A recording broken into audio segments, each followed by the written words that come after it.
Got a major install going on. Construction zone.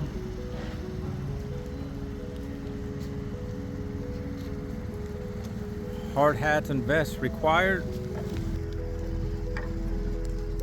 This one, that hat I bought, was it last year during October for Breast Awareness Month, and I just continue to wear it, man. You know, trying to show love. We had a scaring a family member, but thank God that everything came out good, man. So, but still, just want to make sure girls getting checked, guys getting checked, we're all getting checked, man. Wear your sunscreen too. Like I said, major install.